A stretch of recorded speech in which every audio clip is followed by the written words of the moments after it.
Hello students, now we have to start the chapter that is electoral politics. तो इसमें अब तक हमने देखा कि what makes the election democratic in India. कौन बना रहा है, that is election commission. और इंडिया में popular participation भी काफी है, either it is remain same or it's continuous gone up, है ना. और अधिकतर लोग आजकल किसी ना किसी पॉलिटिकल पार्टी के साथ ज्वाइंट भी होना शुरू हो गए हैं, और जो भी रिजल्ट आएगा that also accepted by each and everyone. ठीक है, why this is accept by each and everyone, जो भी रिजल्ट होगा, क्योंकि this is the verdict of the people and people's verdict तो everyone has to be accept. और India की तो ये हिस्ट्री है कि यहाँ पर अधिकतर जो रूलिंग एमपीज और एमएलएज हैं, नेक्स्ट इलेक्शन में दे लूज द इलेक्शन. अधिकतर ऐसा ही होता है कि अभी जो जीत गए हैं लास्ट टाइम, नेक्स्ट टाइम वो हार जाते हैं. This is the power of the people, है ना. लोगों की पावर यही है कि वो इलेक्शन में चाहे जिसको जिताएं, चाहे जिसको हरा सकते हैं. ठीक है, तो आज हम इसी के बारे में डिस्कस करेंगे कि इलेक्शन के आउटकम्स को क्यों फ्री एंड फेयर माना जाता है या इसको क्यों एक्सेप्ट किया जाता है. ठीक है, डाल लीजिए हेडिंग एक्सेप्टेंस ऑफ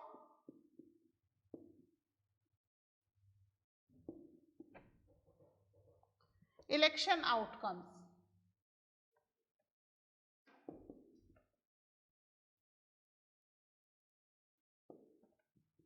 ठीक है, इलेक्शन आउटकम्स को क्यों एक्सेप्ट कर रहे हैं, what is the reason behind it. क्यों एक्सेप्ट कर रहे हैं. फर्स्ट तो this elections are free and fair, है ना. हमने देखा इलेक्शन कमीशन को कितनी पावर्स दे दी हैं, जिससे कि वो किसी भी एरिया में एकदम फ्री एंड फेयर इलेक्शन करवा सकती है. It is not under any of the ruling party और गवर्नमेंट और सुप्रीम कोर्ट, किसी के भी अंडर नहीं है. अपॉइंटमेंट बेशक यहाँ पर चीफ इलेक्शन कमिश्नर का थ्रू द प्रेसिडेंट होता है, but once they appointed on the position they are not answerable to anyone, है ना. ना तो प्रेसिडेंट के लिए आंसरेबल है, ना ही गवर्नमेंट के लिए आंसरेबल है. तो इतनी पावर इसीलिए दी गई है जिससे कि कंट्री में इलेक्शंस फ्री एंड फेयर हो. वो कभी भी इलेक्शन डेट अनाउंस करने से पहले किसी गवर्नमेंट से या पॉलिटिकल लीडर से, प्राइम मिनिस्टर से कंसल्ट नहीं करता है ना. इलेक्शन कमीशन क्यों नहीं करता, because that is their independent decision, है ना. इंडिपेंडेंट इलेक्शन कमीशन है तो that will not consult with anyone, है ना. आपस में इलेक्शन कमिश्नर के एम्प्लॉयज आपस में कंसल्ट कर लेंगे, chief election commissioner and the other election commissioners, but government से या किसी भी लीडर से कंसल्ट नहीं करते about any of the issue. ठीक है, कि किस डेट को पोलिंग करवानी है या किस डेट को रिजल्ट अनाउंस करना है, everything is decided by the election commission. ठीक है, और फिर जो रिजल्ट आ रहा है that is free and fair result. That's why each and every party either they win the election और they lose the election, they have to accept it. ठीक है, इसमें कुछ पॉइंट्स लिख लीजिए. सबसे पहले तो हेडिंग डाल लीजिए acceptance of the election outcomes, फिर लिखिए the outcomes of India's election are free and fair because करके डैश कर लीजिए, बिकॉज डैश. फर्स्ट पॉइंट लिखिए the ruling parties routinely lose elections in India both at the national and state level. ठीक है, दोनों ही जगह. ऐसा नहीं है कि नेशनल लेवल पर हार जाती है, स्टेट पर जीत जाती है. आइदर दे आर एमपीज और एमएलए, कोई भी हो, वो दोनों तरफ ही हार जाती है. ठीक है, इसी में ही कंटिन्यू लिखिए in fact in every 2 out of 3 elections held in the last 15 years, the ruling party lost ठीक है, यानी 3 में से 2 इलेक्शन तो रूलिंग पार्टी हारी है लास्ट 15 ईयर्स में। जितने भी इलेक्शन हुए हैं, 3 इलेक्शंस हुए हैं, उनमें रूलिंग पार्टी हमेशा हारती है। ठीक है, this shows that elections are free and fair. ठीक है, नेक्स्ट पॉइंट लिखिए, in India about half of the sitting MPs and MLAs lose elections. ठीक है, हम एमपीज और एमएलएज बोल रहे हैं, इससे क्या पता चल रहा है? एमपीज और एमएलएज, एमपीज यानी कि सेंट्रल लेवल पर है ना, सेंट्रल गवर्नमेंट। ये आपको समझाने के लिए लिख रही हूं, आप मत लिख लेना। And MLAs means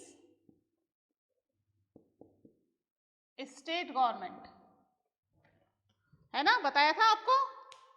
Lok Sabha election में एमपीज होते हैं और लेजिस्लेटिव असेंबली के इलेक्शन या विधानसभा इलेक्शन में एमएलएज होते हैं। तो यहां पर either it is the central government और द स्टेट गवर्नमेंट, दोनों के ही मेंबर्स नेक्स्ट इलेक्शन में हार जाते हैं। ठीक है, जबकि अगर हम बात करें दूसरी कंट्रीज की, यूएस की बात करें, तो those who are the sitting leaders, यानी जो पावर में है लीडर, वो हमेशा ही इलेक्शन जीतते हैं, हारते बहुत ही रेयर ऐसा होता है कि वो हार जाएं, मोस्टली वो जीतते ही हैं। अब आप देखोगे प्रेसिडेंट के इलेक्शन, अमेरिका में अधिकतर जितने भी प्रेसिडेंट हुए कंटिन्यूस 2 टाइम्स वो विन हुए हैं, है ना, 10 ईयर्स तक उन्होंने रूल किया है, 2 बार लगातार जीते हैं। क्यों जीते हैं 2 बार? क्योंकि अकॉर्डिंग टू देयर कॉन्स्टिट्यूशन 2 बार से ज्यादा वो कंट्री के प्रेसिडेंट नहीं बन सकते हैं। तो इसलिए वो तीसरी बार अगर वो चाहें भी जीतना तो उनका कॉन्स्टिट्यूशन अलाउ नहीं करता। बट जब 2 बार अलाउ कर रहा है तो 2 बार अधिकतर मेंबर्स प्रेसिडेंट बने हैं। अभी डोनाल्ड ट्रंप नहीं बन पाए तो कितना बौखला गए थे, देखा ना, न्यूज़पेपर भरा हुआ था कि वो नहीं बन पाए, क्योंकि ऐसा हुआ ही नहीं। हिस्ट्री में बहुत सालों के बाद ऐसा हुआ है कि कोई रूलिंग प्रेसिडेंट इलेक्शन हार गया, है ना। तो यहां पर अधिकतर कंट्रीज में रूलिंग पार्टी के मेंबर्स जीतते ही हैं, हारते बहुत ही रेयर हैं, बहुत ही कम हैं। ठीक है, नेक्स्ट इसमें लिखिए, candidates who are known to have spent a lot of money or buying voters or with criminal collection often lose elections। ठीक है, बहुत सारा पैसा खर्च किया है, लोगों को ब्राइब भी दी, थ्रेटनिंग भी दी, सब कुछ किया, but in the end of the election they lose the election. Why is it so? Because that ballot box, that is a secret ballot box, किसने किसको वोट डाला है किसी को भी नहीं पता। If someone threaten us, हम उसको बोलते नहीं नहीं आपको ही वोट डालेंगे, है ना, ब्राइब करता है, ले लो पैसे, ठीक है, वोट तो आपको ही डालेंगे। अब अंदर जाकर के आप किसको वोट डाल रहे हो ये किसी को भी पता नहीं चल रहा। ठीक है, वो अनफेयर मीन्स को यूज कर रहे हैं, but people are more smart, है ना, वो अंदर किसे वोट डाल रहे हैं किसी को भी नहीं पता। अगर उन्हें बोलना है तो वो तो कुछ भी बोल सकते हैं ना, किसको वोट डाला। जब मुझसे पूछते हैं आपने किसको वोट डाला, जो पार्टी पूछती है उसको बोल देते हैं आपको ही डाल दिया सर। क्या पता चल रहा है हमने किसको डाला? हमें पता है कि हमने किसे वोट डाला है। जो भी पार्टी जीत जाती है हमने तो उसी को ही वोट डाला है भाई, है ना। क्या पता हमने किसको डाला, हारने वाली को डाला या जीतने वाली को डाला, बट हम तो जीतने वाली पार्टी के साथ हो गए, हमने उसे ही वोट डाला था।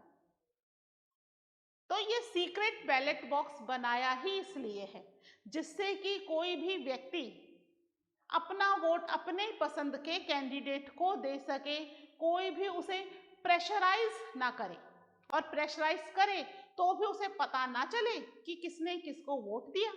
जब फाइनल रिजल्ट आता है तब पता चलता है कि भाई हार गए।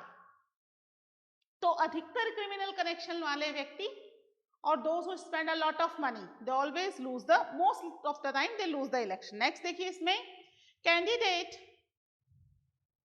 who are known, सॉरी ये तो कर लिया। नेक्स्ट पॉइंट देखिए, wherein very few disputed elections, the electoral outcomes are usually accepted as people's verdict by the defeated party.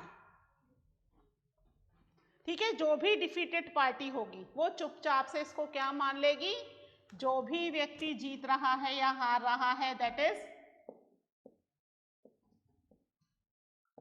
Peoples verdict. ठीक है, either they won the election और they lose the election. हमारे always sitting MPs और MLAs loose कर जाते हैं elections, तो that is peoples verdict. ठीक है, इसमें हम कुछ नहीं कर सकते. लोग चाहें जिसे वोट डाल सकते हैं, they are free to cast their vote. ये राइट उन्हें कॉन्स्टिट्यूशन ने दिया है ना, और इसका वो इस्तेमाल फ्रीली कर सकते हैं. ठीक है, that's why the elections are free and fair in India and it is accepted by each and every party. ठीक है, either they lose the election और दे वोन द इलेक्शन. ठीक है, तो अब in free and fair election के आगे कुछ चैलेंजेस भी हैं, है ना. क्या चैलेंजेस हैं, एक बार उनके बारे में भी थोड़ा सा डिस्कशन कर लेते हैं.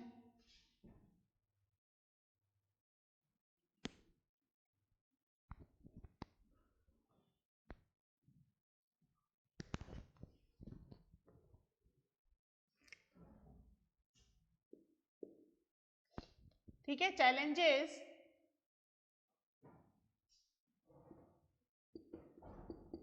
To free and fair elections. ठीक है, फ्री एंड फेयर इलेक्शंस के लिए चैलेंजेस, क्या चैलेंजेस हो सकते हैं for free and fair elections. ठीक है, देखिए इलेक्शंस के समय कई सारी चीजें होती हैं. किस व्यक्ति को टिकट देना है that is decided by the party. Party decide करती है. तो हमने देखा है अधिकतर इलेक्शन में जो टिकट है, हमने देखा था ना पार्टी का टिकट मिलता है. तो ये जो टिकट है अधिकतर कौन देता है, it is given by the political party. और पॉलिटिकल पार्टी में जो भी पॉलिटिकल पार्टीज का हेड होगा, है ना. हमारी कंट्री में ये देखा गया है इंडिया के अंदर कि कुछ पॉलिटिकल पार्टीज ऐसी हैं which is dominated by a single family. ठीक है, एक ही फैमिली उनको डोमिनेट कर रही है और उसमें अधिकतर हाईएस्ट पोस्ट जो है उसी फैमिली मेंबर्स को मिल रही है या उनके किसी ना किसी रिलेटिव को मिल रही है. ठीक है, कोई दूसरा व्यक्ति कितनी भी मेहनत कर ले वो आगे नहीं पहुंच पा रहा, क्योंकि वो पॉलिटिकल पार्टी या फिर हम कह सकते हैं कि वो फैमिली उसको डोमिनेट कर रही है. और जो पार्टी का टिकट है, ये टिकट भी उसी फैमिली मेंबर में से किसी को मिल रहा है.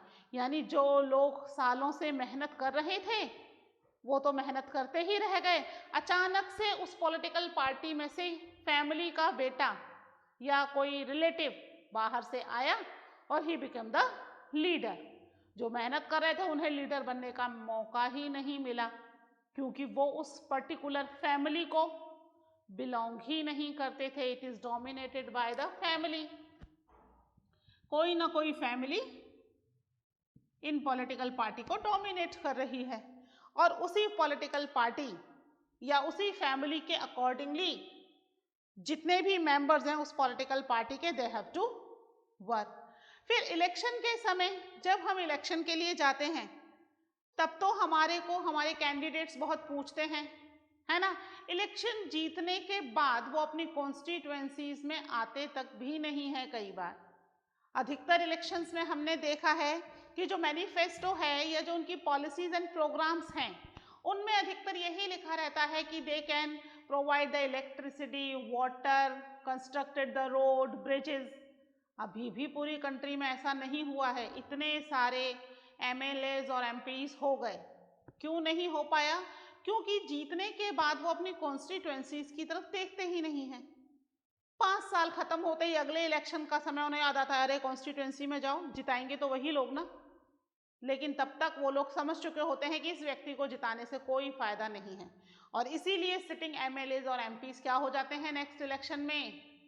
हार जाते हैं। बट वो 5 years तो लोग सफर कर रहे हैं due to the negligence of the MLAs और MP, है ना। एक बार ये हेडिंग डाल लीजिए, challenges to free and fair elections.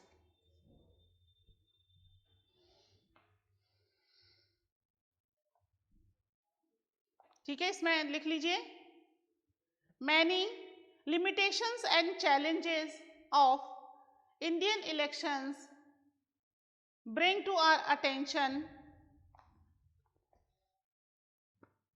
These include, first point लिखिए, candidates and parties with a lot of money may not be sure of their victory, but they do enjoy a big and unfair advantage over small parties and independents.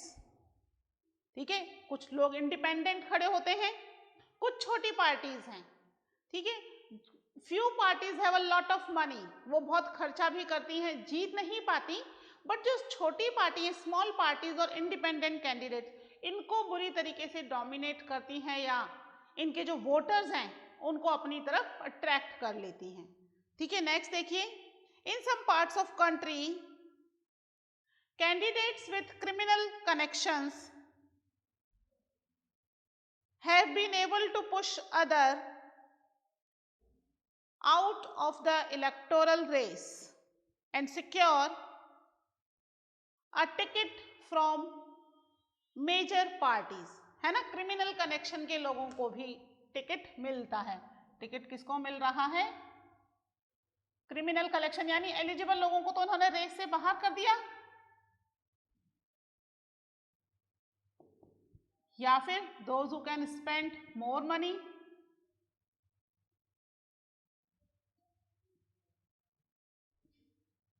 या फिर influential family member, है ना, जो कि party को dominate कर रही है फैमिली, उसके इन्फ्लुएंशियल मेंबर्स को पार्टी का टिकट मिल रहा है। ठीक है, नेक्स्ट देखिए, some families tend to dominate political parties, tickets are distributed to relatives from these families। ठीक है, इन्हीं फैमिली के लोगों को, रिलेटिव्स को टिकट डिस्ट्रीब्यूट कर दिया जाता है। इस पर एक कार्टून भी दे रखा है बुक में आपके, पेज नंबर 72 में, है ना। यह कहने की क्या जरूरत थी कि हम अपने योग्य और जीतने वाले रिश्तेदारों को ही टिकट दिया है प्रेस कॉन्फ्रेंस में, है ना। What was need to say that we have distributed ticket only amongst suitable and winner family relations, family relation को ही टिकट दिया है। ठीक है, एक और कार्टून दे रखा है पेज नंबर 73 पे। At that time the voter की इमेज जो है दैट इज वेरी बिग, और सारे पॉलिटिकल लीडर्स हाथ जोड़ रहे हैं। But after the election tomorrow की तस्वीर क्या है? सारे के सारे लीडर्स तो आगे निकल गए और वोटर को अब कोई पूछ ही नहीं रहा है। That is the image of the before and after the election. ठीक है, चलिए इसमें नेक्स्ट पॉइंट लिखिए आप। Very often elections offer little choice to ordinary citizen for both the major parties and quite similar to each other both in policies and practice. ठीक है, voters को कोई ज्यादा चॉइस नहीं मिलती है। जितनी भी पॉलिसीज हैं या जितनी भी प्रोग्राम्स बन के आ रहे हैं, most of the time these are the same. ठीक है, चाहे कोई बहुत बड़ी पार्टी हो, छोटी पार्टी हो, रूलिंग पार्टी है, ओपोजिशन पार्टी है, most of the time their policies and programmes are same, कोई ज्यादा उसमें फर्क नहीं होता। तो वोटर्स को ये चूज करने में बड़ी दिक्कत होती है कि वो अपना वोट किसे कास्ट करे। ठीक है, नेक्स्ट देखिए, smaller parties and independent candidate suffer a huge disadvantage compared to bigger parties। ठीक है, तो कई सारे डिसएडवांटेजेस होते हैं छोटी पार्टी और इंडिपेंडेंट कैंडिडेट्स को due to the bigger parties. Bigger parties कई बार उनके वोटर्स को अट्रैक्ट कर लेती हैं। जब कैंपेनिंग होती है उस समय भी, कैंपेन में भी जो बिगर पार्टी हैं, because they spend a lot of money, तो उनका जो कैंपेन होता है वो बड़ा जोरदार होता है, या उसमें कह सकते हैं कि बहुत ज्यादा लोग होते हैं, because they spend a lot of money, तो बहुत सारे लोगों को वो अट्रैक्ट भी कर लेते हैं। वहीं उनके सामने छोटी पार्टीज का कैंपेन जो है वो बिल्कुल ही फीका लग जाता है। इंडिपेंडेंट कैंडिडेट को तो किसी का भी सपोर्ट नहीं है, वो तो इंडिपेंडेंट है, तो उसके पास तो और भी कम पैसे हैं, तो उसका भी सपोर्ट नहीं हो पाता है। तो कई बार इस वजह से छोटी पार्टीज और इंडिपेंडेंट कैंडिडेट्स को काफी नुकसान भी होता है। बट इसका मतलब ये नहीं है कि दैट बिगर पार्टी इंश्योर कि that they will win the election, ये ऐसा बिल्कुल भी नहीं है। उस समय की चकाचौंध से कुछ लोग उनकी तरफ अट्रैक्ट हो जाते हैं, बट इलेक्शन के समय सभी व्यक्ति सोच समझकर सही कैंडिडेट को ही चुनना चाहते हैं, बिकॉज आने वाले टाइम में दैट करेक्ट कैंडिडेट ही उन्हें क्या करेगा, उनकी डिमांड्स फुलफिल करेगा, उनके लिए जरूरी चीजें अवेलेबल कराएगा इन देयर लोकेलिटी। ठीक है, तो इस तरीके से ये इलेक्टोरल पॉलिटिक्स एक इंपॉर्टेंट चैप्टर है विच शो अस कि how the elections conducted in India, who conducted it and how it is free and fair. Apart from this much of problems, हमने अभी कुछ प्रॉब्लम्स जैसे पढ़ी हैं, इनके भी कुछ ना कुछ सॉल्यूशन निकालने की कोशिश की जा रही है। हमारे सोशल एक्टिविस्ट हैं, रिफॉर्मर्स हैं, दे वांट कि ये जो प्रॉब्लम्स हैं इनको भी थोड़ा खत्म कर दिया जाए, और जो इलेक्शंस हैं या पॉलिटिकल पार्टी हैं वो भी पूरी तरीके से डेमोक्रेटिक हो जाएं। कंट्री तो डेमोक्रेटिक है ही, बट पॉलिटिकल पार्टीज भी डेमोक्रेटिक हो जाएं। तो इसके लिए भी कंटिन्यू काम चल रहा है, लोग अपने सजेशंस दे रहे हैं। मे बी आने वाले टाइम में country become free from all these problems, ये जो हमारे चैलेंजेस हैं, इन सब चैलेंजेस से इंडिया फ्री हो जाए और इलेक्शंस और भी ज़्यादा फ्री एंड फेयर हो सकें। We got so many other choices also. ठीक है, तो ये चैप्टर हमारा कंप्लीट हो गया है। Read it from the book also properly. मिलते हैं in the next lecture. Till then next chapter, ये चैप्टर कंप्लीट है बच्चों। ठीक है, आप इसको एक बार अच्छे से पढ़ लेना। तो हम मिलेंगे in the new chapter. Okay, till then take care, bye.